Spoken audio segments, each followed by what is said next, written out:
Yo, what's happening, world? Name's Raheem Flowers. And you know what? A lot has been dawning on me lately.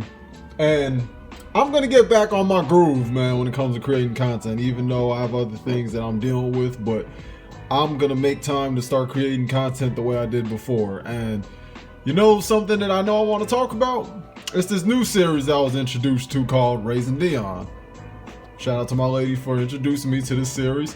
But despite the fact that I thought the execution of it was good, really good, and I respect Michael B. Jordan for being an optimist, but I have to disagree. I disagree with the sentiment and the approaches that he was making in this series, because first and foremost, Michael B. Jordan's character's name was Mark.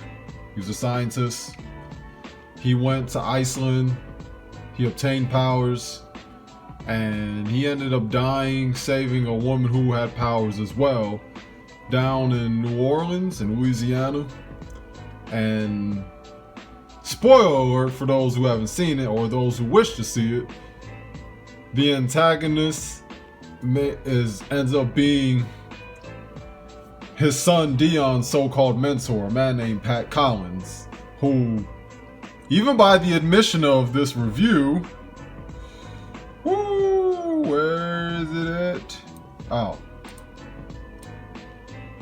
By the admission of this review, they considered him what? Self-entitled incel. And for those who don't know what an incel is, it's basically a dude who don't get pussy. Just to put it in layman's terms. But the theme that I got in the paradigm and the behavioral pattern with Dion is he essentially does what he wants. He'll reluctantly apologize to his mother after he realizes the damage that he's caused. But you can tell with Michael B. Jordan's character Mark being absent that takes away any sort of structure and order that Dion would normally have in that series. So in a very implicit, subtle way, it's promoting single motherhood. Oh, and guess where it takes place at? Atlanta. What people may call gay TL. But, yeah, I mean, you know, they touched on racism and they touched on lesbianism and homosexuality, and like I said, it's in, of all places, it's in Atlanta. But yeah, I mean, I still want to watch this for analytical purposes, and I like the way Michael B. Jordan executed this, even though he is pandering to a lot of these pseudo neo pro black niggas, and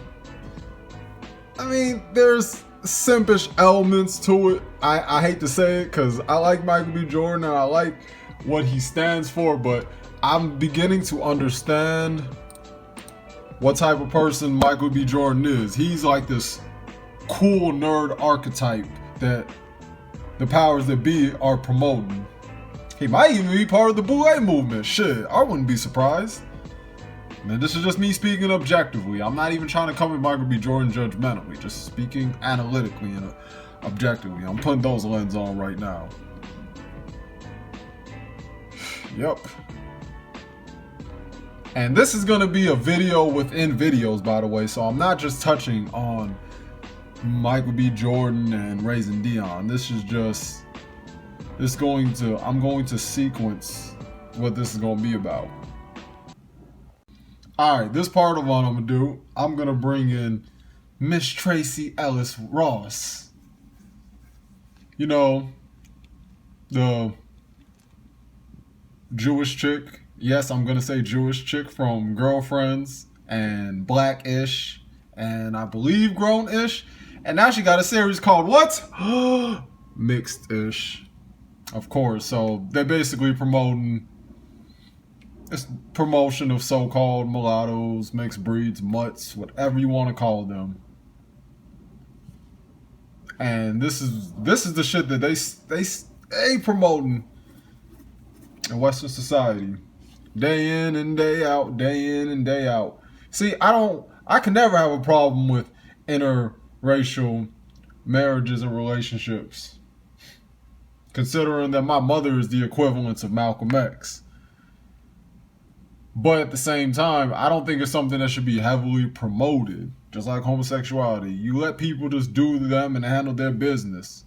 But you don't go around propagating a certain notion. Like, there's obviously a hidden agenda behind it. So let's commence and see what the hidden agenda is about on this. Hi, I'm Rainbow Johnson. I'm a doctor, a wife, and a mother to 5 beautiful children.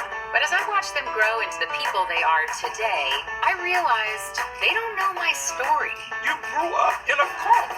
It's amazing I ever met you. Well, we actually wouldn't have ever met if the elders hadn't gotten arrested. Wait, what? Well, they didn't get arrested. They got, detained for 3 to 5 years. What? In the summer of 1985, I was 12 years old, and I was living with my family on a commune. We ate together, prayed together, and even slept together. I would have told you it was perfect. ATF, freeze! But the government would have told you we were a radicalized cult in violation of over 47 ATF regulations. My peaceful little world had been taken away. When are we going back home? This is our new home. What? Hey, bitch. Harrison Jackson III was my grandfather. I'm gonna make more real-world money to pay for this. But who's your real father, though, Tracy Ellis Ross? Robert Ellis Silverstein. He is an executive music. He's part of. He's an executive music. Not producer, but businessman. He's a music executive and he's a businessman. And who's your mother here? It's Miss Diana Ross. Do you know where you're going to? Do you like the things that life is showing you? Where are you going to face us? But bedwenching, sideway cooning, and interracial imposing aside, this is what they got. Real-world house that your entire family's survival is dependent upon. And that is why I hate guns. My little brother Johan looked at everything like one great big magical event. Alright, you get the point. We ain't about to just sit here and watch this whole trailer. Point is, the reason why I'm even coming out with such a video like this is because I've been reading on Chancellor Williams and I've been reading on indigenous so-called black people all throughout the ancient world, and there's been a reoccurring theme and event. There's a lot of intermixing that becomes the downfall of all those civilizations. I'm reading on the Sumerians. I'm reading on Egypt. I was reading on the Indus Valley. I was reading on the Olmecs.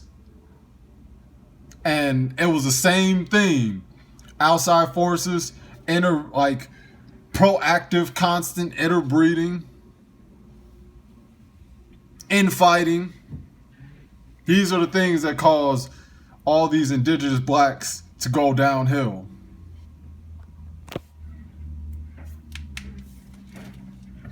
For real. And it's been going on from different eras, different regions. So yeah. I'm not somebody who's against interracial dating and marriages, but when it's promoted this heavy, it's clear that there's a hidden agenda. That's my point. So, pay respects to the OG, Mr. Chancellor Williams, for that antiquated perspective. Yup.